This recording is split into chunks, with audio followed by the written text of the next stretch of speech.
आंखों में सपने लिए घर से हम चल तो दिए, जाने ये राहें अब ले जाएंगे कहाँ।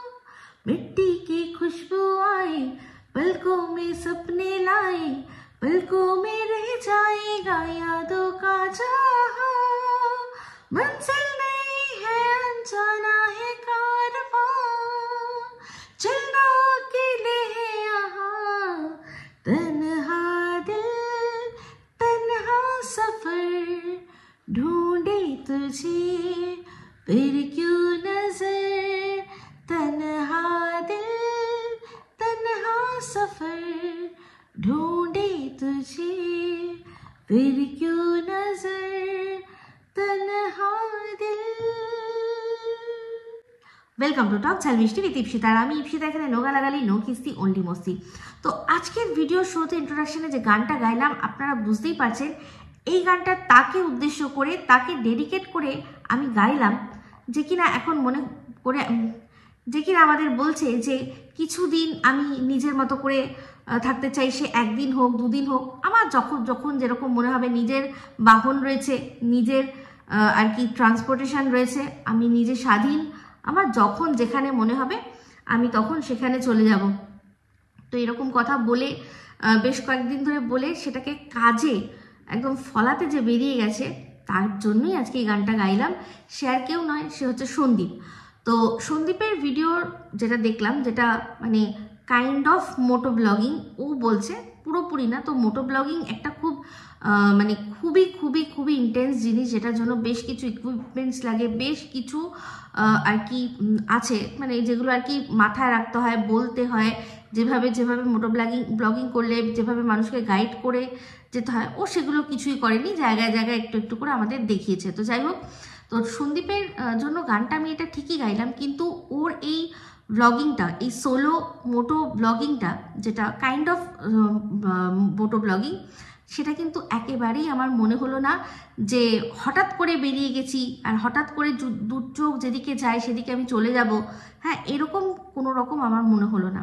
এটা একটা ফুল প্রুফ প্ল্যান করে, বেশ কিছুদিন ধরে প্ল্যান করে তবেই এই ট্রিপটা ও করেছে। কারণ হঠাৎ করে রাস্তা দিয়ে যেতে যেতে মানুষ হলদিয়া পৌঁছে যেতে পারে না, ও যেখানে থাকে সেখানে। মানুষ হঠাৎ করে বেরিয়ে গেলে কি হবে, দুচোখ যেদিকে যায়, বাড়ির থেকে যেখানটা ওদের মোড়, সেখান থেকে বেরিয়ে হয় ডান দিকে যাবে নয় বাদিকে যাবে।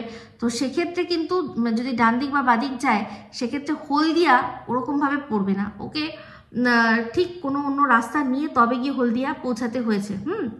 ওদের যে রাস্তাটা, সেই রাস্তাটা কোথায় গিয়ে দিল্লি রোড তো নয়, বম্বে রোডে কোথায় আর কি কাট করবে, সেটা খুঁজে ওকে গিয়ে বম্বে রোডে উঠতে হয়েছে। তারপর সেখান থেকে কোলারঘাট পেরিয়ে, তারপর নন্দকুমার পেরিয়ে, তারপর ওকে হলদিয়া রাস্তা ধরতে হয়েছে। তো এটা কোনোভাবেই, যেটা ও বলেছিল না আমাদেরকে, যে আমি চলে যাবো, তারপর হবে একটা সময় দেখা যাবে যে অন্ধকার নেমে এসছে, তখন আমি খুঁজবো যে কোথায় থাকা যায়, কোনো হোটেল, কোনো পান্থশালা, কোনো পান্থনিবাস পাবো, আমি তখন সেখানে রাত কাটিয়ে নেবো, এটাও বলেছিল।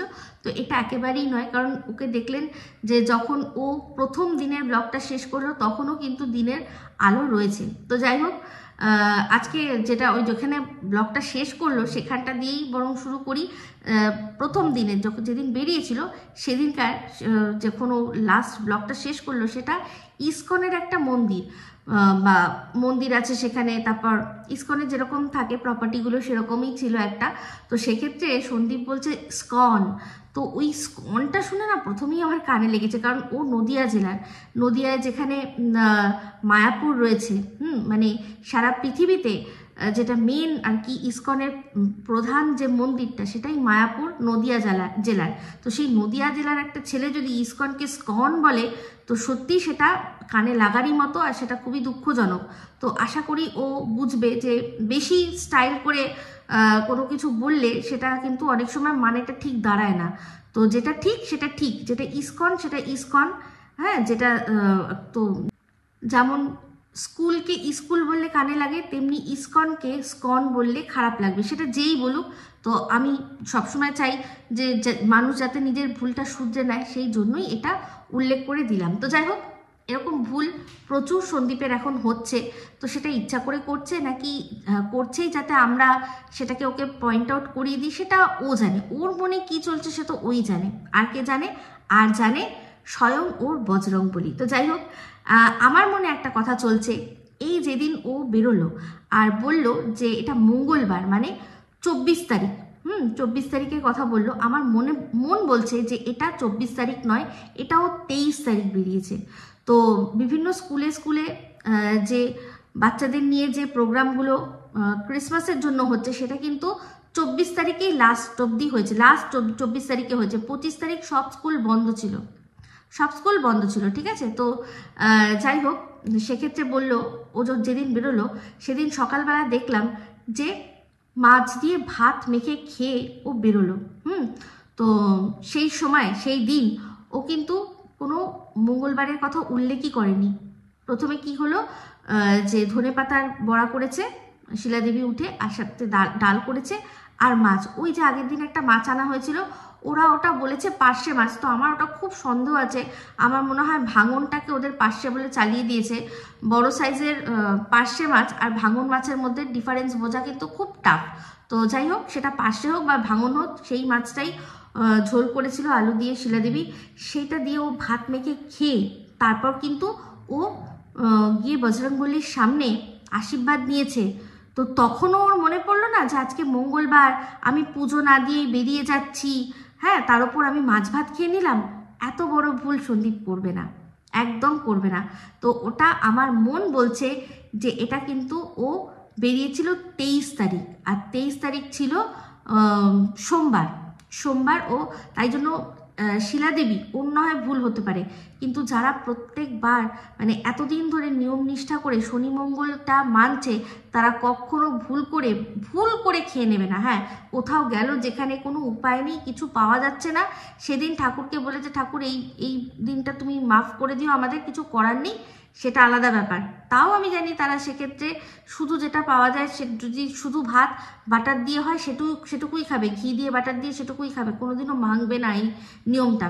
তো ওর মায়ের মনে থাকবে না, এটা হতেই পারে না। তো এটা আমার মন বলছে ও 23 তারিখ বেরিয়েছে, ঠিক আছে। তো 23 তারিখ মাছ দিয়ে ভাত খেয়ে ও বজরংবলীর কাছে আশীর্বাদ নিয়ে ওখানে ঠাকুরের সামনে আসলেই তো মনে পড়ে যাবে। আমরা সবসময় দেখবেন যে এরকম যদি কোনো ভুল করে ফেলি না, পর মুহূর্তেই আমাদের মনে পড়ে এ কি ভুল করলাম, কারণ ওটা ঠাকুরই আমাদের স্মরণ করিয়ে দেয়। তো ঠাকুরের সামনে বসে আশীর্বাদ নিল আর ওকে বজরংবলী মনে করিয়ে দিল না, এটা হতে পারে না। তো এটা আমার মন বলছে যে এটা সোমবারের ঘটনা, সোমবার দিন ও বেরিয়েছে। আর এমনিতেও জানেন যে এখন সন্দীপের ওপরেও কিন্তু নজর অনেক মানুষেরই রয়েছে, সেটাও সন্দীপ জানে। তার মধ্যে আছে কি একটা আধ পাগলা, যে কিনা সত্যিই আধ পাগলা না ফুল পাগলা, না অবশ্যই সেটা নিয়ে বেশ কিছু জিনিস আলোচনা করার আছে, ভিডিওর মধ্যে করছি। তো সেক্ষেত্রে ও জানে যে ঠিক কোথায় কখন ডেট যদি আগের থেকে বলে, মানে ধরুন ও যেটা আর কি সব আগের দিন করেছে সেটাই তো ও রাত্রেবেলা এডিট করে পরের দিন সকালবেলা পাবলিশ করে, তাই তো। তো পরের দিন সকালবেলা পাবলিশ করলে সেটা দেখলে যদি পজিশান জেনে যায় যে ও কোন জায়গা দিয়ে আর কি যেতে পারে, সেরকম কোনো জায়গা দিয়ে কোন জায়গা দিয়ে আর কি পাস করতে পারে, সেখানে যদি আগের থেকে এই আধ পাগলা অপেক্ষা করে, সন্দীপের মাথায় কি এটা আসবে না যে কিনা বলছে যে আমার কাছে যখন প্রমাণ এসে যাবে যে তোর সাথে আমার সিঁদুর পরিয়ে বিয়ে হয়েছে, তখন আমি টানতে টানতে তোকে ওখান থেকে বার করব। তো সে সন্দীপ এগুলো সব শুনেও কি ডেট টাইম একদম পারফেক্ট বলবে যে কোন দিন কখন কোথা দিয়ে পাস করার কথা, হয়তো থাকারটাও জানতে পারে না, কোথায় গেছে সেটাও জানতে পারবে না। ব্লগ আসবে তারপর, ততক্ষণে সে ওখান থেকে বেরিয়ে যাবে, কিন্তু রাস্তাতে তো তাকে ফিরতেই হবে না। যদি এরকম হয়, যদি এই আধ পাগলা গিয়ে দাঁড়িয়ে থাকে, সন্দীপের মনে কি এটা আসবে না? নিশ্চয়ই আসবে। তো সেই জন্য বলছি যে আমার মন বলছে যে এটা ও 23 তারিখ গেছে, আর 23 তারিখ আর কি বাড়ির থেকে বেরিয়েছে, আর 24 তারিখ কাটিয়ে ও 24 তারিখে আর কি দুপুর ও চলে এসছে, এটা আমার মন বলছে। তো যাই হোক, যেটা বলছিলাম, বা ও এটাও হতে পারে যে দুদিন কাটিয়ে এসছে। তো ভিডিওর মধ্যে সেরকম কিছু দেখালো না, যে শুধুমাত্র যে ঘরটা দেখালো সেই ঘরটাও আমরা দেখলাম। আমার তো মনে হচ্ছে না ওটা সিঙ্গেল বেড, যেটা সত্যি সেটাই বলবো। তো ও ও গেছে, ও কার সাথে গেছে না গেছে ও যদি না দেখাতে চায় না দেখাতেই পারে, কিন্তু যেহেতু ও ব্লগ করছে, এটা যদি ও ব্লগ না করতো তাহলে আমরা অনুমান শুধু করেই যেতাম, কিন্তু যেহেতু ব্লগ আছে সেই ব্লগের মধ্যে বেশ কিছু অসঙ্গতি রয়েছে, সেই জন্য যদি ও দেখাবে তখন সেটা নিয়ে কিন্তু অবশ্যই কথা বলতেই হবে। কারণ আমার দায়বদ্ধতা শুধু আমার দর্শকদের প্রতি, আমার কাজই দর্শকদের কাছে যাতে সত্যিটা তুলে ধরি। সেটা ও যদি এমন কিছু দর্শকরা দেখি যে ওকে ভুল বুঝছে সেটাও আমি তুলে ধরবো, আর যদি ও দর্শকদের ভুল বোঝাচ্ছে সেটাও কিন্তু আমি তুলে ধরবো। তো যাই হোক, সেক্ষেত্রে যখন খেলো যখন পুরোটা রাস্তা আসলো, তো প্রথম যখন ও স্টার্ট করলো তখন বাইকের পিছনে যেভাবে ব্যাগটাকে বাঁধলো তাতে বোঝাই গেল যে ওখানে পেছনে আর কেউ বসবে না, ঠিক আছে। তো সেখান থেকে অনেকটা রাস্তা আসলো, কল্যাণীর সামনে এমসের সামনে দাঁড়ালো, সেখান থেকে আরও অনেক যাচ্ছে, যেতে যেতে যেতে একটা সময় এমন আসলো যেই সময় মনে হলো যে বাইকের পিছনের ওই যে ব্যাগটা তার পজিশন চেঞ্জ হচ্ছে। সেটা কোথায় বলুন তো? সেটা হচ্ছে কোলাঘাটের সেই ব্রিজটা, সে বড় যে ব্রিজ, সেই ব্রিজের ওপরে দাঁড়িয়ে যখন ও কথা বলছিল যে এটা কোলাঘাট, আমি এখন কোলাঘাটে দাঁড়িয়েছি, আর যেখানটা দাঁড়িয়েছিল তার পাশেই কিন্তু ছিল কি বলুন তো, সেখানে ছিল ওই যে কোলাঘাট যে রেল স্টেশন থেকে লোকে যখন নেমে ওই পথেই ওঠে একটা সিঁড়ি আছে, এই যে ব্রিজটা, এই ব্রিজটাকে ওপরে তারা দাঁড়ায়। তো এই কোলাঘাটের এই ব্রিজটা, এটা আমার জীবনের সাথে ওতপ্রোতভাবে জড়িয়ে রয়েছে। কোনোদিনও যদি আমি আমার লাভ স্টোরি আপনাদের সাথে শেয়ার করি তখন আমি বলবো যে কেন, তো আমি খুব ভালো করে এই জায়গাটার পজিশনটা জানি, ঠিক আছে। তো যাই হোক, সেইখানটায় কিন্তু ওর পজিশনটা চেঞ্জ হয়ে গেল, যেন মনে হলো যে ব্যাগটা এখন এমনভাবেই রাখা হয়েছে যাতে পেছনে আরেকজন মানুষ এসে বসতে পারে। তো কলকাতা থেকে বা অন্যান্য আশেপাশে সব জায়গা থেকে কোলাঘাটটা কিন্তু খুব ওয়েল কানেক্টেড জায়গা। ওখান থেকে একদম ট্রেনে করে যে কোনো মানুষ টুক করে আসবে। ও যেইখানটাও দাঁড়িয়েছিল সেখান থেকে স্টেশনের দূরত্ব খুব বেশি যদি মেরে কেটে হয় তাহলে, মানে হেঁটে যদি যায় তাহলে খুব বেশি হলে 4 মিনিট, 3 থেকে 4 মিনিট, ঠিক আছে। তো যারা ওখানে থাকেন তারা অবশ্যই বলবেন যে আমি ঠিক বললাম না ভুল বললাম। তো সেখান থেকে তারপর যখন ওরা বললাম, কেন বলছি সেটাও বলছি, তো ওরা যখন গেল অবশ্যই সেই জায়গায় কেউ না কেউ ওর সাথে এসেছে। এবার এটা আমি শিওর বলতে পারবো না কোনো মহিলা, কোনো পুরুষ নাকি কে, আমি এটা বলতে পারবো না। যার কথা আপনারা ভাবছেন সেই কিনা সেটাও আমি বলতে পারবো না, কারণ তার কোনো রকম কোনো চিহ্ন দেখা যায়নি যে পেছনে একজন মহিলা এসে বসেছে না একজন পুরুষ এসে বসেছে, কিন্তু ব্যাগের পজিশনটা দেখে মনে হচ্ছে যে পেছনে কাউকে বসানোর জন্য জায়গা করা হচ্ছে। তো যাই হোক, সেখান থেকে যখন থামলো একটা জায়গায়, সেখানে খাওয়া দাওয়া করবে। তো সেইখানে আবার বলছে যে আজকে তো মঙ্গলবার, তাই জন্য খাওয়া দাওয়া করব, ঠিক আছে, খাওয়া দাওয়া করব। তো মঙ্গলবারের জন্য কি আনালো না সবজি ভাত। তাহলে এইটা কি মঙ্গলবারের ফুটেজ নাকি এটা মানে আগের দিন কি টানা চলে গেছে, মানে ওই কোলাঘাট থেকে তারপর টানা হলদিয়া চলে গেছে, তারপরের এটা ওই পরের দিনের ফুটেজ, এটা কিন্তু বোঝা গেল না। তবে হ্যাঁ, ওখানে খাওয়া দাওয়া ও একা করেনি, ওখানে সাথে কেউ ছিল, কারণ যখন কোল্ড ড্রিঙ্কটা খাচ্ছিল তখন হাফ খাওয়া কোল্ড ড্রিঙ্ক, তারপর দেখি আমাদের বলছে যেটা খেয়ে একটুখানি রিল্যাক্স হলো বা যাই হোক ওর একটু ভালো লাগলো, ফিল গুড একটা হলো। তো দেখে মনে হচ্ছে যে হাফটা কেউ খেয়েছে, তারপরও হাফটা নিজে খেয়েছে, বা যদি নাও খেয়ে থাকে তাহলে ইচ্ছা করে কন্ট্রোভার্সি করার জন্যই এই জিনিসগুলো করছে, ঠিক আছে। তো তারপর যখন ওখান থেকে স্টার্ট করলো, তারপরেই গেল কোথায়, ওই সেই ওর স্কন। তো সেই স্কনেও মানে ইস্কনেও যখন ও যাচ্ছিল, তারপর ঢুকলো আমরা, ওখানেও কিন্তু বললো যে আমরা এখন চলে এসেছি। তো বোঝাই যাচ্ছে যে ওর সাথে কেউ একজন রয়েছে। তো তারপরেই ব্লগটা কিন্তু এন্ড হয়ে গেল, ঠিক আছে। তো তারপরের দিন যেখান থেকে শুরু করলো রাস্তার যে দৃশ্য, সেখান থেকে দেখিয়ে বললো যে আমি এখন হলদিয়া চলে এসেছি। তো হলদিয়ায় সেখানেও বললো যে আমাদেরকে মেন ডকে ঢুকতে দেওয়া হয়নি, ঠিক আছে। তো আমাদের মানে ওর সাথেও কেউ ছিল যেখানে মেন যে ডক সেখানে ঢুকতে দেওয়া হয়নি। তো স্বাভাবিক কথা, ওটা একটা কাজের জায়গা, ও ডকটা কোনো ঘুরতে যাওয়ার জায়গা না, দূর থেকে দেখা যায়, কিন্তু ডকের মাধ্যমেই প্রচুর জিনিসপত্র দেশ বিদেশ থেকে আসে, ইম্পোর্ট এক্সপোর্ট হয়। তো সেখানে যদি যে কোনো মানুষ ঢুকে যেতে পারে, যদি এত ইজি অ্যাক্সেস থাকে, তাহলে ওখানে ক্রাইম প্রচুর বেড়ে যাবে, চুরি বেড়ে যেতে পারে, চুরি হতে পারে কিছু, বা অনেক রকম ইল্লিগাল অনেক কিছু, কেউ কিছু চোরাই কিছু একটা পাচার করে দেওয়ার ব্যাপার থাকতে পারে, নানান রকম জিনিস হতে পারে, সেই জন্যই কিনা এটাকে এত আঁটোসাঁটো বন্দোবস্ত রাখে, কাউকে ঢুকতে দেয় না। আর এটাই হওয়া উচিত।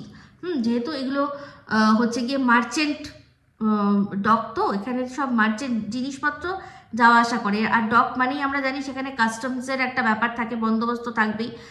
খুব একেবারে চিরুনি তল্লাশি করে ছাঁকনি দিয়ে ছেঁকে কাস্টমস ডিপার্টমেন্ট তারা সব কি আসছে আমাদের দেশে আর কি যাচ্ছে আমাদের দেশ থেকে সব দেখে। তো সেখানে সবাইকে ঢুকতে দেওয়া উচিতও না, খুব ভালো কথা। এটা আমার শুনে খুব ভালো লাগলো যে ঢুকতেই দেয়নি। তো তারপর কি হবে, তারপর সেখান থেকে ওরা গেছে কোথায়, এমন একটা রাস্তা দিয়ে, সেখানে ওই নদীর ধার, নদী তো বন্দর, তো বন্দর মানেই নদী। তো সেখানেও যখন গেল দেখলাম যে বলল যে কিছু এখানে মানুষ রয়েছে যারা কিনা ব্যাচেলার পার্টি করছে। তো সেই ব্যাচেলার পার্টিটা যখন ও বললো, তখন কিন্তু আমার মনে হলো যে এই যে এতদিন ধরে সন্দীপ বলতো যে আমার দাড়ি রাখতে হবে, আমার দাড়ি রাখতে হবে, কারণ আমি আমার বন্ধু বান্ধবদের সাথে খুব শীঘ্রই ঘুরতে যাব, তো সেখানে সব বন্ধুদের দাড়ি রয়েছে, আমি দাড়িটা সেই জন্যই রাখছি। তো তখনই আমার মনে হলো যে এই যে যার কথা আমরা ভাবছি বা যার কথা আমাদের মাথায় বসিয়ে দেওয়ার চেষ্টা হচ্ছে, মানে এই নিম, সেই নিম গেছে সাথে করে, নাকি ওর এই কোনো দাড়ি গ্যাং যে আর কি আছে, সেই দাড়ি গ্যাংয়ের কেউ ওর সাথে এসে জয়েন করেছে, তারপর সেখান থেকে গেছে। কারণ একটা জিনিস দেখছিলাম যে একটা লাল গাড়ি, সেই গাড়িটা কিন্তু আমি 2-3 জায়গায় দেখেছি যেখানে সন্দীপ রয়েছে, গাড়িটাও সেখানেই রয়েছে। আর চিন্তা করে দেখুন, এরকমই একটা গাড়ি নিয়ে কিন্তু আগের বছর সন্দীপরা কোথায় গেছিল না, সেই বাঁকুড়াতে একটা ফরেস্টের মধ্যে, মনে আছে, ক্যাম্প করে ওরা সময় কাটিয়েছিল, থেকেছিল ওখানে কিন্তু।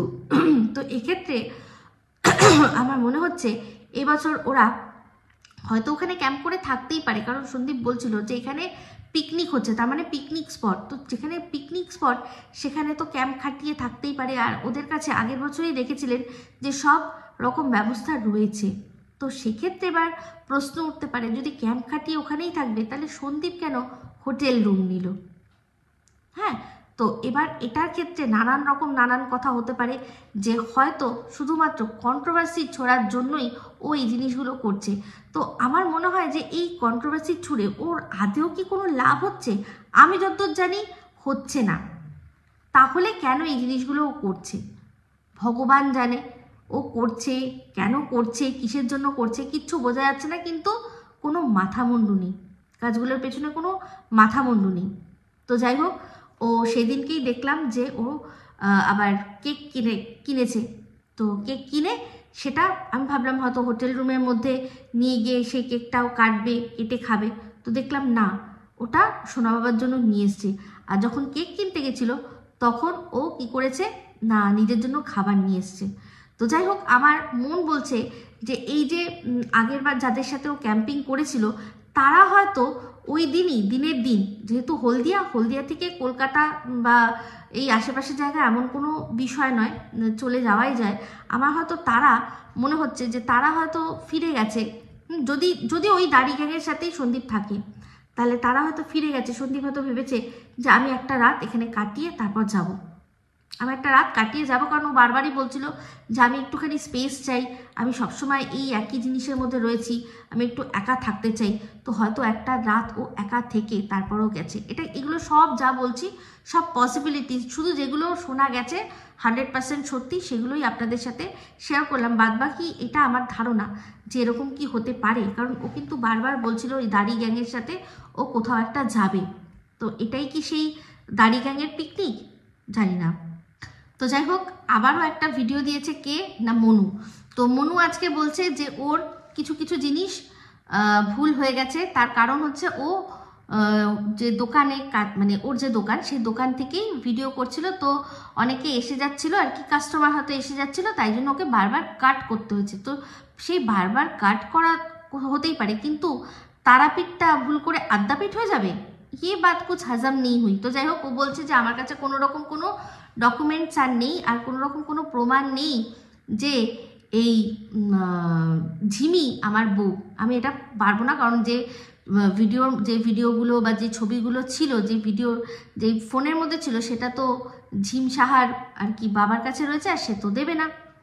তো যাই হোক, আমি একটাই কথা বলতে চাই যে ও যে বলছে যে সিঁদুর পরিয়ে দেওয়ার কথা, যে আমি সিঁদুর পরিয়েছিলাম তোমরা বিশ্বাস করো, তো সেটাতে অনেকেই অনেক কথা বলেছেন যে এরকমও তো হয় যে কোনো দুই ধর্মের লোকের, আমরা হিন্দু মুসলিম বিয়ে হলো, তো সেক্ষেত্রে ধর্ম কেউই পাল্টায় না। তো সেখানে অনেকেই শাহরুখ খানের উপমা টেনেছে যে শাহরুখ খানও তো গৌরী খানকে বিয়ে, মানে গৌরীকে বিয়ে করেছে, সেক্ষেত্রে গৌরী কিন্তু নিজের ধর্ম বদলায়নি। তো সেটা কিন্তু দুজনের মিউচুয়ালে হয়। তো শাহরুখ খানের দেখেছিলাম যেরকম গৌরীরা হয়তো পাঞ্জাবি, তো সেরকমভাবেও দেখেছিলাম বিয়ে হয়েছে। আবার ওদের নিশ্চয়ই হয়তো শাহরুখ খানের মতে যেরকম আর কি কালমা পড়ে বিয়ে হয়, সেটাও হয়তো হয়েছে, দুটোই হয়তো হয়েছে। তারপর ওরা ঠিক করেছে যে আমরা কেউই ধর্ম, মানে গৌরী ঠিক করেছে যে সে যা ধর্ম তাই থাকবে, ও শাহরুখ খানের ধর্ম নেবে না। কিন্তু ধর্ম না নিলে কি হবে, গৌরী খান তো শাহরুখ খানের সারনেম ইউজ করে। তো এটা সম্পূর্ণ নিজেদের মধ্যে যেটা হয় মিউচুয়ালে হয়, এটা মিউচুয়ালে হয়। তো সে যদি হাজব্যান্ড ওয়াইফের মধ্যে মিউচুয়াল থাকে সেটা হতে পারে, আর তাতে ওই হিন্দু মানে স্পেশাল অ্যাক্ট কিছু থাকে হয়তো, সেক্ষেত্রে হতে পারে। কিন্তু যেখানে একজন বলছে যে আর কি দাবি করছে যে আমি সিঁদুর পরিয়ে বিয়ে করছি, তার ধর্মতেই সিঁদুর পরানো নেই, তো তার এটা কোনোভাবেই মানা যাবে না। যদি যাকে সিঁদুর পরিয়েছে সে যদি বলে যে হ্যাঁ আমাকে ও সিঁদুর পরিয়েছে, আমি ওকে হাজব্যান্ড হিসেবে মনে করি, আমরা দুজনে মনে করি আমাদের বিয়ে হয়েছে, আমরা এইভাবেই থাকবো, সেটা একটা আলাদা ব্যাপার। কিন্তু সে তো অস্বীকার করছে। তো মনুকে একটাই কথা বলবো যে ঝিমি কিছুই না, ও যদিও বুঝে গেছে, মনু বুঝে গেছে ভালো করে যে ও সবসময় বেটার চান্সের অপেক্ষায় থাকতো। যতদিন আর কি কোনো বেটার চান্স পাচ্ছিল না, ততদিন ও ওর সাথে ছিল। যে বেটার চান্স পেয়েছে, তো ওর মনে হচ্ছে, মনুর মনে হচ্ছে যে সেই বেটার চান্স নিয়ে চলে গেছে। তো যদি চলে গিয়ে থাকে তাহলে চলে গেছে, সেখানে আর কিচ্ছু করার নেই। তোমরা দুজনেই অ্যাডাল্ট ছিলে, তোমরা দুজনেই নিজেদের মিউচুয়ালে তোমরা একে অপরের সাথে জাস্ট কি যেন বলে, দুজনের বেনিফিট দেখেই কিন্তু সম্পর্ক করেছো। তুমি বারবার বলেছো ওকে বিয়ের কথা, ও বলেছে না আমি বিয়ে করতে চাই না। তো সেক্ষেত্রে তোমার তখন সরে আসা উচিত ছিল যে যদি তুমি বিয়ে করো তাহলেই একটা বউয়ের সাথে যেরকম যেরকম যা যা করার দরকার আমি তোমার সাথে করব। তোমার যদি আমার সাথে সেগুলো করতে হয় তাহলে তুমি আমাকে বিয়ে করো, তাহলেও দেখতাম, মানে তখন তুমি দেখতে ও কি বলে। কিন্তু তুমি তো সেটা করোনি।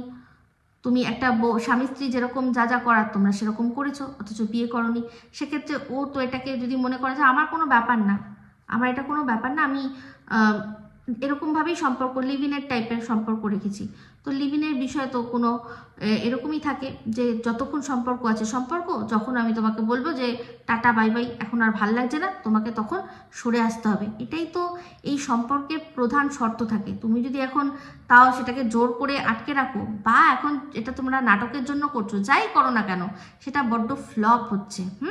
তো ওই যে বললাম, তুমি মনে হয় ভাত দিয়ে মেখে, আগের দিন বলেছিলাম কি তুমি মনে হয় ভাত দিয়ে মেখে খাও, তো ভাত দিয়ে মেখে খেয়ে না তোমার মাথা একদম জ্যাম হয়ে যাচ্ছে, তাই জন্যই তুমি এইসব ভুলভাল কথা বলছো। তো এই ধরনের কথা যত বলবে তোমার পক্ষেই সেটা ক্ষতিকর হবে। আর যদি সত্যি তোমাদের মধ্যে মিউচুয়াল কোনো রকম কোনো নাটক হয়, কাল এটাকেই যে হাতিয়ার হিসাবে ঝিম ব্যবহার করবে না তোমার ক্ষেত্রে, এটা তুমি কি করে বুঝছো? তুমি তো এতদিনে বুঝে গেছো যে ও কীরকম ধরনের ডেঞ্জারাস জিনিস, ঠিক আছে না?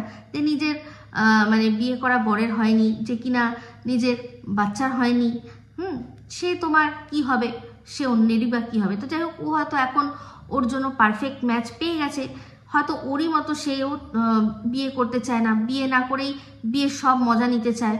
সেটা কি হয়েছে না হয়েছে গড নোজ, হতেই পারে না, হতেই পারে।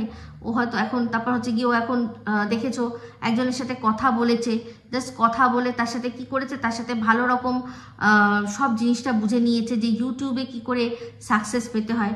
তেমনি তার নাম সারনেম না ব্যবহার করে, তার নাম ব্যবহার করে করে ও যেভাবে আর কি ফুটেজ নিয়ে বা যেভাবে আর কি ফেস ভ্যালু বাড়িয়ে নিল, তো কি বলবো, এখানে বলার কিছু নেই, তুমিও ভালো বুঝতে পারছো। তবে একটা জিনিস দেখলাম, তোমারও কিন্তু ফেস ভ্যালু কম হয়নি, তোমারও কিন্তু পপুলারিটি কম হয়নি।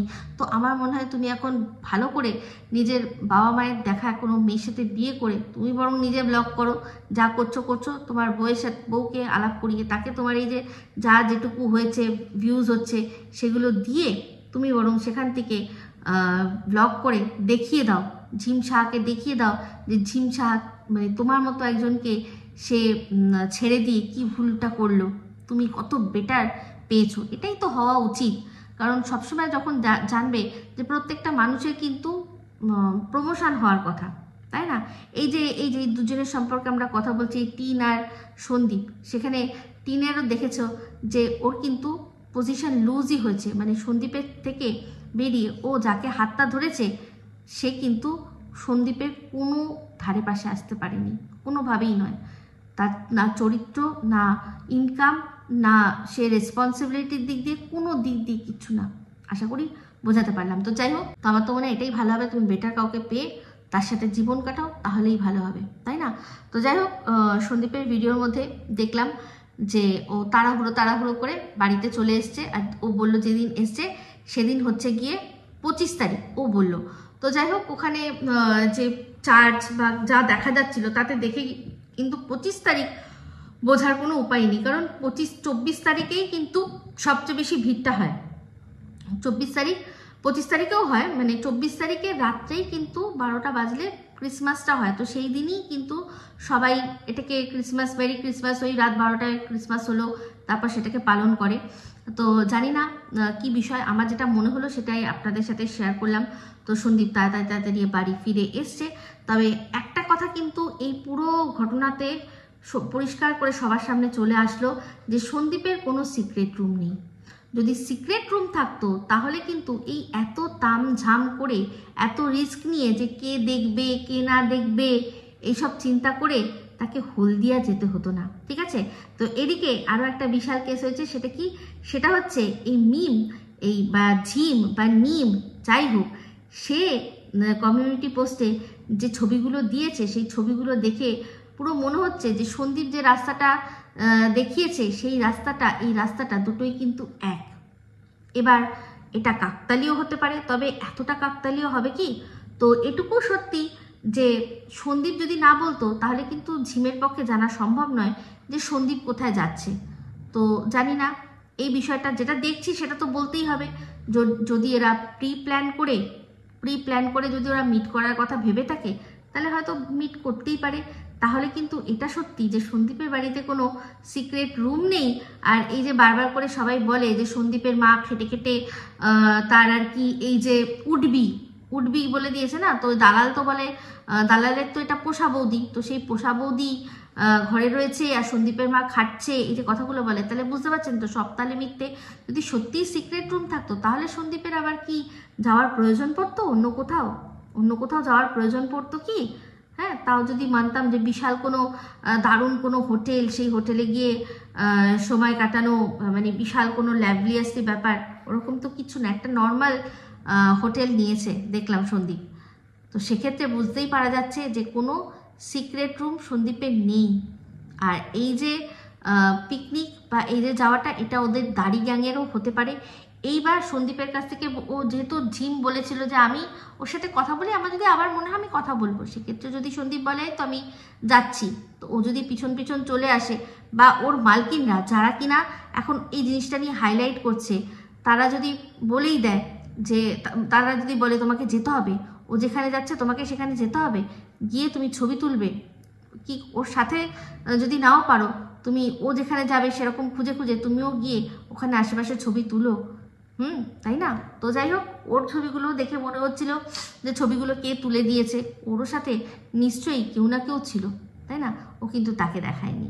তো যাই হোক, যা দেখলাম, যেটুকু দেখলাম সেটুকু অনুযায়ী বললাম, আপনারা অবশ্যই আপনাদের মতামত দেবেন। তো যাই হোক, সন্দীপ বলছিল যে ওর আজকে স্বপ্ন পূরণ হয়েছে, হার্লি ডেভিডসনের সব অনেকগুলো বাইক একসাথে দেখতে পেয়েছে। তো ওগুলো ওরা একটা গ্রুপ আছে, হার্লি ডেভিডসনের একটা গ্রুপ রয়েছে।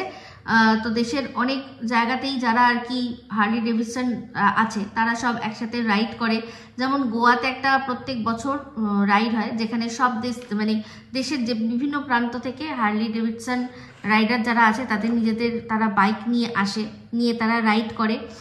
এমনকি আমাদের বেহালায় ফ্লাইং ক্লাবেও এরকম একটা কোনো অনুষ্ঠান হয় বলে আমি জানি, যেহেতু সন্দীপ পছন্দ করে তাই জন্যই বললাম। তো কবে হয়, কোন সময় হয় সেটা জানি না, কিন্তু হয় জানি, তারা সবাই রাইড করে। তো সেটাই আবার বললো যে আমার যেমন এই বাইকটা দেখে এটা আমার স্বপ্ন, তেমনি আমারটা দেখেও অনেকের স্বপ্ন আছে, তাই না? হ্যাঁ, অবশ্যই।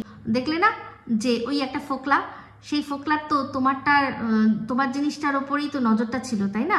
তো সেক্ষেত্রে বুঝে নাও, এরকম কিন্তু প্রচুর হয়। তো অবশ্যই তোমার যে জিনিসটা তোমার মনে হবে যে তো আমার একদম নর্মাল ব্যাপার, সেটা হয়তো অন্যের কাছে গিয়ে দেখো অনেক স্বপ্নের ব্যাপার। যেমন কিনা ফোকলা দেখলে না কিরকম ভাবে, ফোকলা কবিতাচর কাকার ছেলে, তার কাছে তো তোমার বাড়ির যে বউ, ধরো বাড়ির বউ কি আমরা বলি যে বাড়ির বউ হচ্ছে ডাল ভাত আর বাইরেরটা হচ্ছে বিরিয়ানি, তো তোমার বউ কিন্তু বিরিয়ানি ছিল, সেই জন্য নিয়ে গিয়ে খেয়েছে বিরিয়ানি একসাথে, দুজনে একসাথে পাশাপাশি বসে বিরিয়ানি খেয়েছে, ঠিক আছে? ভুল মানে একদম বার করবেন না, ঠিক আছে? তো যাই হোক, একটা জিনিস দেখলাম, সোনা বাবা যখন কেক কাটলো, সন্দীপ জিজ্ঞাসা করলো যে কি কাকে কাকে দেবে, বললো ঠাম্মিকে দেবো আর বদ্দাকে দেবো। এ মা, দালালের পোষা বৌদিকে দেবে না, দালালের পোষা বৌদি নেই, ও মা গো মা। তো আশা করি বিষয়টা পরিষ্কার হয়ে গেছে যে সন্দীপের বাড়িতে কোনো সিক্রেট রুম ছিল না, আর এই যে যেখানে গেছে সেখানে কে গেছে না গেছে সেটা নিয়ে কিন্তু খুব খুব খুব সন্দেহ রয়েছে। আমি একটাই জিনিস বলবো, যে যেরকম টিনের ভিডিওতেও আমরা খুঁজি যে একা গেছে না দোকা গেছে, তেমনি সন্দীপের ভিডিওতেও যদি ও দেখায় অবশ্যই সেখানে রাস্তা থাকলে আমরা নিশ্চয়ই খুঁজবো। তো যাই হোক, আমি এটুকু বুঝতে পারছি যে সাথে কেউ গেছে, কিন্তু সেটা পুরুষ না মহিলা না কে সেটা আমি বুঝতে পারছি না, সেটা নিয়ে আমার সন্দেহ রয়েছে। তবে হ্যাঁ, এই যে পোষা বৌদি, দালালের পোষা বৌদি যেখানে ছবিটা তুলেছে আর সন্দীপ যেখানে দাঁড়িয়ে ছবি তুলেছে, সেই দুটো জায়গার মধ্যে কিন্তু একদম 100% ম্যাচ না হলেও সিমিলারিটিস রয়েছে, এটুকু বলতে পারি। ঠিক আছে, তো চলুন এই বলেই ভিডিওটা এখানে এন্ড করছি। যদি ভালো লাগে তাহলে অবশ্যই লাইক শেয়ার কমেন্ট করতে ভুলবেন না। যারা চ্যানেলটা সাবস্ক্রাইব করেননি তারা সাবস্ক্রাইব করে নেবেন। সবাই ভালো থাকবেন, সুস্থ থাকবেন। আবার আসি খুব শীঘ্রই এক নতুন ভিডিও নিয়ে। Me Ipsita signing off. Love you all.